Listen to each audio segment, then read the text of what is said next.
नमस्कार, बहुत स्वागत है आपका स्वदेश न्यूज में। मैं हूं आपके साथ अंशुल शर्मा। आप देख रहे हैं क्वाड कसेगा ड्रैगन पर शिकंजा। जी हां, भारत और अमेरिका मिलकर चीन पर शिकंजा कसेंगे और इनका हथियार बनेगा क्वाड। क्वाड की समिट में अमेरिका ने यह संकेत दिया है कि व्हाइट हाउस ने भारत को क्वाड की शक्ति और विकास का एक इंजन बताया है। इसके साथ ही अमेरिका ने भारत को इंडो पैसिफिक रीजन में भी अपना प्रमुख सहयोगी बताया है और बयान मेलबर्ग में 11 फरवरी को क्वाड की हुई बैठक के बाद आया है और समिट में अमेरिका विदेश मंत्री एंटनी ब्लिंकन और भारत विदेश मंत्री एस जयशंकर भी इसमें शामिल थे। व्हाइट हाउस की principal press secretary Karine Jean Pierre ने भी वॉशिंगटन में ये कहा कि हम मानते हैं कि भारत दक्षिण एशिया और हिंद महासागर में लीडर की भूमिका में है। भारत दक्षिण पूर्व एशिया में सक्रिय है। यह क्वाड को आगे बढ़ाने वाली ताकत और रीजनल डेवलपमेंट के लिए एक इंजन है और इस दौरान अंतर्राष्ट्रीय स्तर पर रूस से मिल रही चुनौतियों और यूरोपीय सहयोगियों का समर्थन करने की नीतियों पर भी चर्चा की गई है। अमेरिका ने यह भी कहा कि अमेरिका के साथ भारत की स्ट्रेटेजिक पार्टनरशिप जारी रहेगी और इसका मकसद दक्षिण एशिया में स्थिरता को बढ़ावा देना है। स्वास्थ्य, अंतरिक्ष, साइबर स्पेस जैसे नए क्षेत्रों में सहयोग करना, आर्थिक सहयोग को बढ़ाना और योगदान के लिए मिलकर काम करना होगा। क्वाड का मतलब क्वाड्रिलेटरल सिक्योरिटी डायलॉग है, यानी भारत, जापान, ऑस्ट्रेलिया, अमेरिका इसके सदस्य है। क्वाड का मकसद इंडो पैसिफिक रीजन को शांति बनाए रखना है। 2007 में जापान के तत्कालीन प्रधानमंत्री शिंजो आबे की पहल पर इसे तैयार किया गया था। 2019 की अगर बात करें तो इसमें पहली क्वाड बैठक हुई थी और उधर चीन इससे बौखलाया हुआ है, क्योंकि इस संगठन का मकसद दूसरे मुद्दों के साथ समुद्र में चीन की बढ़ती दादागिरी पर लगाम कसना भी है। तो चीन पर चौतरफा घेरने की बात यहां पर कही जा रही है। अमेरिका ने साफ तौर पर कहा कि क्वाड देशों को अब आगे आना चाहिए, अपने आप को मजबूत करना चाहिए, ताकि चीन की जो दादागिरी लगातार समुद्री हिस्से में बढ़ती हुई नजर आ रही है उस पर भी कहीं ना कहीं अब लगाम कसी जाए। तो इसी पर हम बातचीत करेंगे। चीन को चौतरफा घेरने की बात हमारे साथ यहां पर की जाएगी। क्वाड देशों को और अधिक मजबूती से साथ में आना चाहिए, इस तरीके की बात यहां पर कही है। और साफ तौर पर अमेरिका ने कहा है कि भारत एक लीडर की भूमिका निभा रहा है। दक्षिण एशिया की बात करें तो भारत उभरता हुआ एक लीडर है और भारत इस मसले को अच्छे से समझकर हल कर सकता है। तो व्हाइट हाउस की principal press secretary Karine Jean Pierre ने वॉशिंगटन में कहा कि हम मानते हैं कि भारत दक्षिण एशिया और हिंद महासागर में लीडर की भूमिका में है। तो भारत दक्षिण पूर्व एशिया में सक्रिय है। यह क्वाड को आगे बढ़ाने वाली ताकत और रीजनल डेवलपमेंट के लिए एक इंजन का काम करेगा और इस दौरान अंतर्राष्ट्रीय स्तर पर रूस से मिल रही चुनौतियों और यूरोपीय सहयोगियों का समर्थन करने की नीतियों पर भी चर्चा की गई है। अमेरिका ने यह भी कहा कि अमेरिका के साथ भारत की स्ट्रेटेजिक पार्टनरशिप जारी रहेगी और एशिया में स्थिरता को बढ़ावा देना, स्वास्थ्य, अंतरिक्ष, साइबर स्पेस जैसे नए क्षेत्रों में सहयोग करना, आर्थिक सहयोग को बढ़ावा देना है।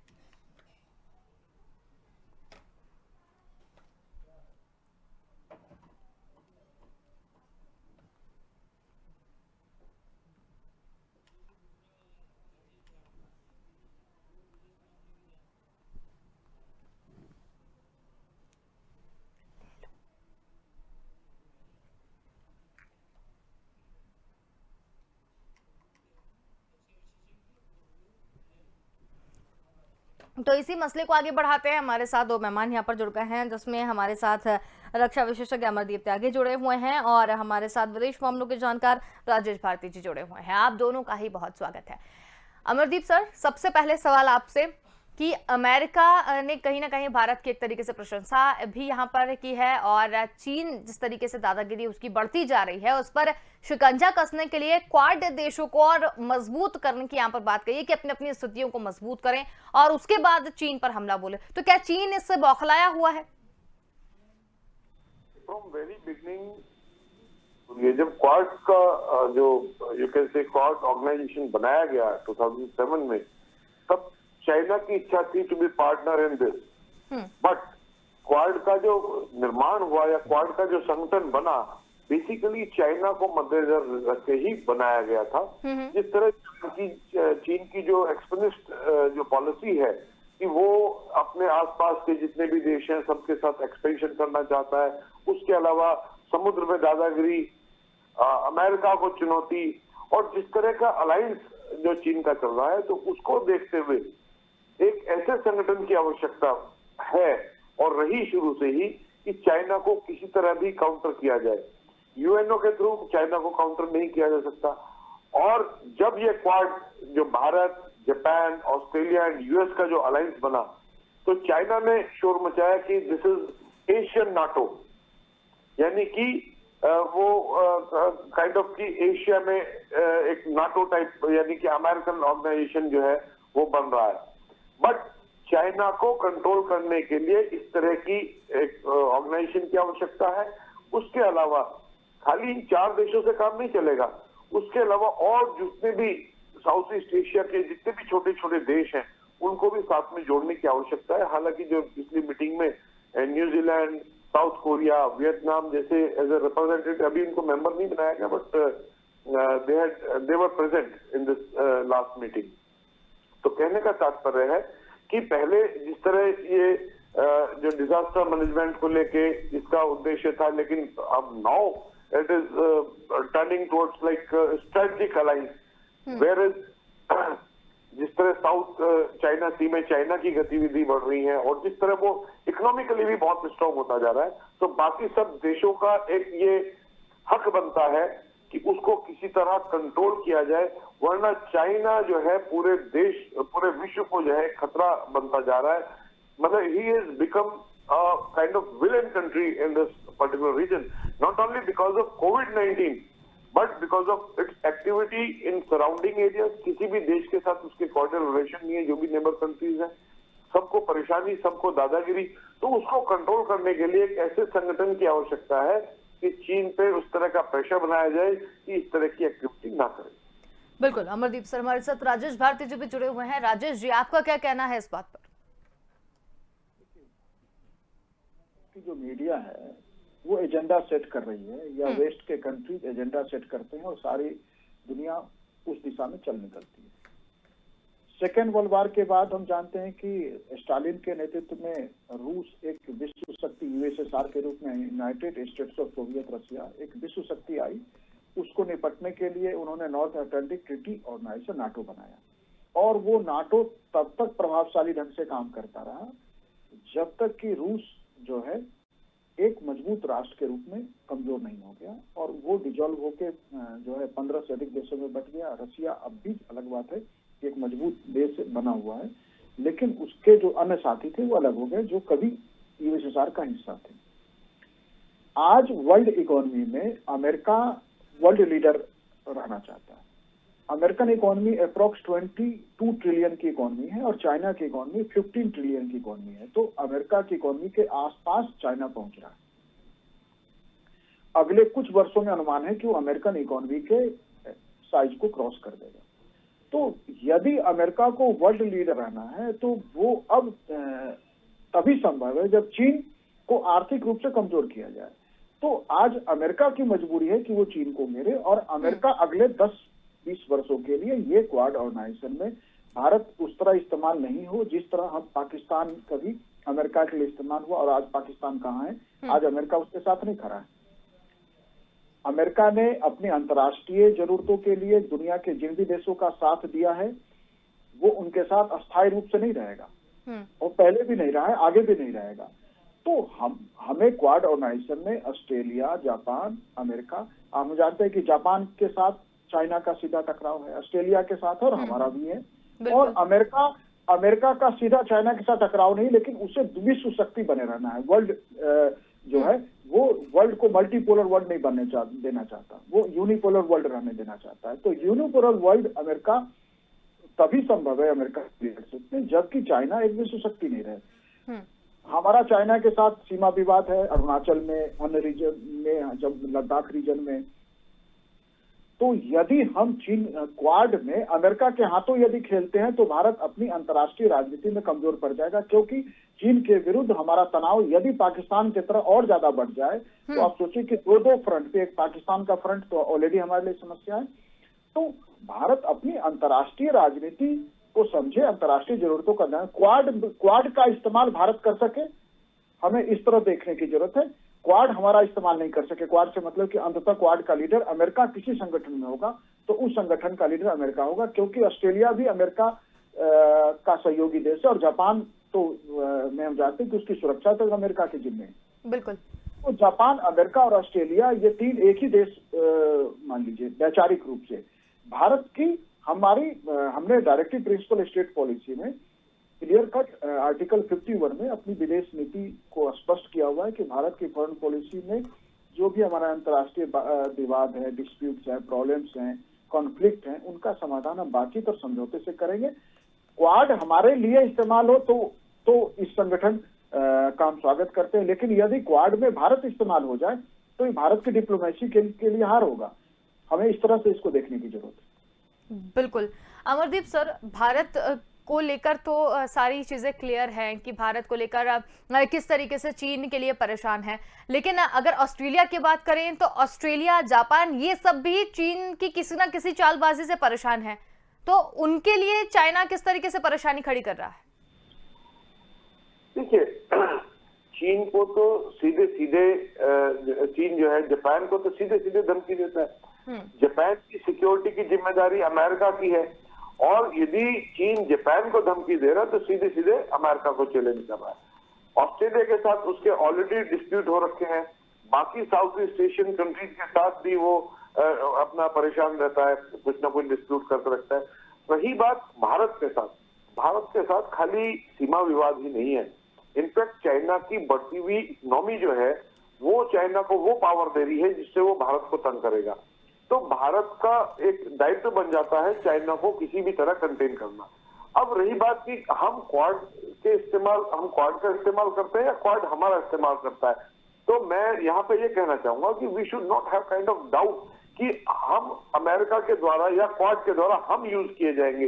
देखो, कहीं ना कहीं हम भी तो उसका इस्तेमाल करेंगे, बिकॉज देखो, चाइना को रोकना बहुत जरूरी है, भारत को भी आर्थिक शक्ति बनना जरूरी है इस क्षेत्र में, और बगैर किसी इस तरह के संगठन के जुड़े हुए कभी भी ऐसा हो नहीं सकता कि ऑल अलोन जो है भारत जो है वो शक्ति बन जाए।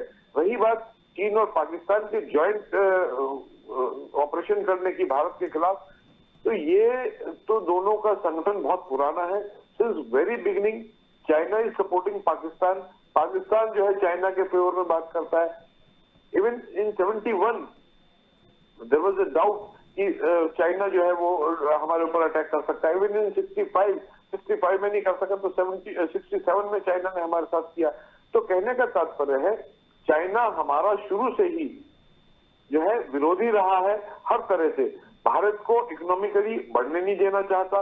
भारत को आगे बढ़ना है तो किसी न किसी संगठन का साथ लेके ही बढ़ सकते हैं। अकेले संभव नहीं है चाइना को काउंटर करना, या अकेले हम इस तरह अपना एक स्टैंड बना सके कि हम चाइना को काउंटर कर सके। क्वाड से भी अलग रहे, अमेरिका से भी अलग रहे।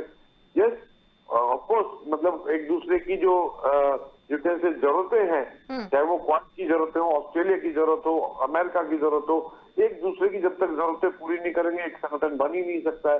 तो हमें एक अपने हितों का ध्यान में रखते हुए इस संगठन का इस्तेमाल, और खाली भारत के लिए नहीं, ये पूरे विश्व के लिए है, क्योंकि चाइना जितना पावरफुल होता जाएगा वो उतना दूसरे देशों के लिए खतरनाक हो जाएगा। यदि हम चाइना को आज काउंटर नहीं करेंगे, चाइना की इकोनॉमी को जरा कर्टेल नहीं करेंगे, चाइना जो है इतनी बड़ी शक्ति बन जाएगा कि वो भारत को बिल्कुल बढ़ने ही नहीं देगा। वो बढ़ने देना नहीं चाहता। जितने भी इश्यूज चाइना खड़े करता है इनका कोई रीजन नहीं है, उसका सिर्फ एक ही कारण होता है कि किसी तरह भारत में विकास का पहिया जो है वो आगे ना बढ़े, वो चाइना के लिए एक प्रतिद्वंदी देश ना बन सके। इसलिए वो बार बार बॉर्डर के डिस्प्यूट लेके खड़ा हो जाता है। बॉर्डर में इतना बहुत बड़ा डिस्प्यूट नहीं है, यदि ढंग से बैठा जाए तो ये प्रॉब्लम रिजॉल्व हो सकती है। बिल्कुल। इतनी सारी बैठकें होती है, कभी इस पर सोल्यूशन नहीं निकलता। किसी उस पर एक मत हो भी जाते हैं तो थोड़े दिन बाद उसको ब्रेक कर देता है। यदि चाइना इतना शरीफ देश होता तो 62 में जो भारत पे हमला किया था, इतना बेहतरीन समझौता नेहरू जी ने पंचशील का चाइना के साथ किया था, लेकिन उसके बावजूद भी चाइना ने उसको ब्रेक किया और हमारे ऊपर हमला कर दिया। तो कहने का तात्पर्य है कि भारत के साथ इतनी बड़ी शक्तियों का खड़ा होना बहुत जरूरी है। भारत को एक ऐसा संगठन बनाने की आवश्यकता है, ऐसे संगठन से जुड़ने की आवश्यकता है कि जो चाइना को काउंटर कर सके, वरना ये हमें जो है चैन से रहने नहीं देगा। बिल्कुल अमरदीप सर, लेकिन एक बात राजेश जी ने बोली थी कि अगर इस तरीके की चीजें करते हैं तो पाकिस्तान की तरफ भी हमारा ध्यान जाएगा और एक अंतर्राष्ट्रीय स्तर पर जो राजनीति है वो भी इफेक्ट होगी। तो इस बारे में आपका क्या कहना है? मैं नहीं समझता हूँ कि इस तरह से कोई भारत की राजनीति पे, देखिए कहीं ना कहीं हम देखो, जैसे अपना यूक्रेन का मुद्दा हुआ, यूक्रेन के मुद्दे में हम बिल्कुल नॉन अलाइंड रहे, लेकिन जहां हमारा इंटरेस्ट हो तो वहां तो हमें कहीं ना कुछ अपने साथ जोड़ना पड़ेगा ना। चाहे हम देखो रशिया के साथ जुड़े हुए हैं, अमेरिका के साथ भी जुड़े हुए हैं, लेकिन जिस तरह रशिया और चाइना का अलायंस हो रहा है, तो उसको देखते हुए कभी कभी ऐसा लगता है कि रशिया जो है चाइना पे वो प्रेशर ना बना सके जो बनाना चाहिए उसको। हो सकता है जो उस वक्त में रशिया न्यूट्रल हो जाए, लेकिन उस वक्त में हमें अमेरिका की, ऑस्ट्रेलिया की, इन सब की आवश्यकता पड़ सकती है। उसके अलावा यदि इकोनॉमी को देखें तो इकोनॉमी में जापान हमारा एक बहुत बड़ा सहयोगी हो सकता है, अमेरिका हमारा सहयोगी हो सकता है। तो इकोनॉमिकली ग्रोथ करने के लिए भी हमें इन सब देशों की आवश्यकता है, और उससे हमारी कोई इंटरनेशनल राजनीति पे कोई ऐसा इफेक्ट नहीं होने वाला, क्योंकि हमारा बाकी देशों के साथ भी ठीक ठाक रिलेशनशिप है। बिल्कुल राजेश भारती जी, जब क्वाड देशों का गठन यहाँ पर किया जा रहा था, जब क्वाड का गठन किया जा रहा था, इसका मकसद था इंडो पैसिफिक रीजन में शांति बनाए रखना, और उस दिन से ही चाइना जो है वो लगातार इस संगठन का विरोध करता हुआ नजर आया है और आज भी वो बौखलाया हुआ है। जी देखिए, चीन की जो ये बौखलाहट है अंशु जी, वो जानता है कि क्वाड जो है वो एशिया में नाटो का ही रूपांतरण है। पहले जो नाटो ने भूमिका निभाई है और आज भी नाटो जो भूमिका निभा रही है, वो चीन के विरुद्ध वो एक नया संगठन लेके अमेरिका आया है, क्वाड। देखिए, मैं 4-5 देशों को आप देखिए दुनिया की राजनीति में, जापान देखिए, चीन को देख लीजिए, जर्मनी को देख लीजिए। देखिए कि जब सेकेंड वर्ल्ड वॉर के बाद जर्मनी दशकों तक चीन से बाहर रहा और जर्मनी विश्व शक्ति बन के सामने आया। जापान अंतर्राष्ट्रीय राजनीति में दशकों तक बाहर रहा, चुपचाप बैठा रहा। चीन चुपचाप बैठा रहा। जब डेंग जियाओपिंग के नेतृत्व में 1979 में चीन में आर्थिक सुधार के आंदोलन शुरू हुए, तो 10 साल तो चीन के बारे में खबरें भी खास नहीं आती थी और वे एक आर्थिक शक्ति के रूप में धीरे धीरे उभर के सामने आया। यदि कोई भी देश आर्थिक तरक्की करना चाहता है, यदि भारत को चीन का मुकाबला करना या एशिया का लीडर बनना है, तो वह देश दो फ्रंट पे एक मजबूत संघर्ष करते हुए आर्थिक तरक्की नहीं कर सकता, क्योंकि फिर आपको सैन्य तैयारी और सैन्य बजट पे खर्च बढ़ाना पड़ेगा। ऑलरेडी हमारा सैन्य बजट अगर हम देखें तो 3 लाख करोड़ से अधिक है हमारे देश का। तो क्या भारत विकास करना है या विश्व शक्ति बनना है, तो विश्व शक्ति शांत रह के बना जाता है जब तक भारत आर्थिक तरक्की के रास्ते नहीं चुनेगा। और चीन के साथ देखिए हमारा टकराव ऑलरेडी है। यदि हम क्वाड में बहुत ज्यादा सक्रिय होते हैं और क्वाड में अमेरिकन इंटरेस्ट के लिए काम करते हैं, तो चीन फिर उस स्थिति में भारत के साथ अपने संघर्ष को और तेज करेगा। ये जो आप अरुणाचल में या डोकलाम में या लद्दाख रीजन में जो चीन का घटनाक्रम देख रहे हैं, वो सब क्योंकि जो वन बेल्ट रोड इनिशिएटिव लिया चीन, हम उसमें उसका विरोध कर रहे हैं, हम क्वाड में हैं, तो चीन विरोधी रणनीति का हिस्सा बन रहे हैं। चीन ये उसके सबक के रूप में आपके साथ इस तरह के घटनाक्रम कर रहा है। तो भारत को चीन के साथ और ज्यादा टकराव में जाना है या अभी भारत को जो है भी 10 ट्रिलियन की इकोनॉमी बन के फिर चीन का मुकाबला करना है, ये फैसला देश के नेतृत्व को करना पड़ेगा। और मुझे लगता है कि पहले जो है हम 10+ ट्रिलियन की इकोनॉमी बने, 3 ट्रिलियन की इकोनॉमी नहीं है। 1 फाइनेंशियल ईयर में हमारी जीडीपी जो है 2.5 ट्रिलियन जनरेट करती है और चाइना उसी फाइनेंशियल ईयर में 15 ट्रिलियन जनरेट कर रहा है। तो एक साल में हर साल चीन आपसे 5 टाइम्स अधिक इकोनॉमी आउटपुट लेके आ रहा है। तो उस चीज के साथ मुकाबला क्या इस तरीके से, इस जोश से, जज्बे से भारत महान है, हमारी सेना मजबूत है, हमारी रक्षा तैयारी बहुत अच्छी है, क्या इस नाम पे हम अमेरिका का मुकाबला कर लेंगे या चीन का मुकाबला कर लेंगे? एक मजबूत आर्थिक शक्ति का मुकाबला आर्थिक तरक्की से ही किया जा सकता है। वीरता, महानता जो है, जोश, जज्बे, ये काम आते हैं, लेकिन तब जब आपके पास समय के अनुकूल हथियार भी। ठीक है, शायद अमरदीप त्यागी जी सहमत नहीं है आपकी बात से। जी सर। मैं चाहता हूं कि चीन के साथ हमारे मतभेद शुरू से ही होते रहे। इट्स नॉट कि डोकलाम में या गलवान में चाइना ने कुछ नया किया है। जब हम अमेरिका के साथ नहीं थे, जब ये क्वाड नहीं था, तब कौन सा शांत बैठा था चाइना। हमें इसको काउंटर करने के लिए कि चाइना इस तरह की बदतमीजी हमारे साथ ना करे, हमारे को डिफेंस बजट पे कम से कम खर्च करना पड़े, इसलिए हमें क्वाड की आवश्यकता है। इसलिए हमें एक ऐसी टीम की, एक ऐसे संगठन की आवश्यकता है कि चीन पे वो प्रेशर बना सके, ये चीन हमारे ऊपर इस तरह की हरकत ना करे और हम अपने विकास के पहिए को आगे बढ़ा सके। That is the issue. नहीं तो हम अकेले तो चाइना का हथियार बनाते रहेंगे, सेना को बढ़ाते रहेंगे, रोज इशू बना रहेगा। द रीजन इज कि यदि अमेरिका हमारे साथ है, ऑस्ट्रेलिया हमारे साथ है, बाकी दुनिया के और दूसरे देश हमारे साथ है, तो चाइना की हिम्मत नहीं है कि वो हमारे ऊपर हमला कर सके। जो हमला करने का डर खत्म है तो हम अपने विकास के पहिए को आगे बढ़ा सकेंगे। और रही सेम गोज पाकिस्तान, तो जब ये एक ग्रुप होगा तो चाइना या पाकिस्तान दोनों की मिलकर भी हिम्मत नहीं है कि वो भारत पर कर सके। इसलिए अभी आज देखिए ना, जो यूक्रेन के साथ स्थिति बनी हुई है, क्या आप समझते हैं कि यदि नाटो का एक उसके ऊपर ये हाथ ना होता तो अभी तक क्या रशिया चुप बैठा रहता? I am telling you, just because of that very reason जो है रशिया जो है यूक्रेन को कैप्चर नहीं कर पा रहा है, वरना यूक्रेन को कभी का कैप्चर कर लेता, क्योंकि उसको ये मालूम है कि यदि मैंने हमला किया तो सारे नाटो कंट्रीज जो है उसके साथ जुड़ जाएंगे और उसको मुकाबला करना कठिन हो जाएगा।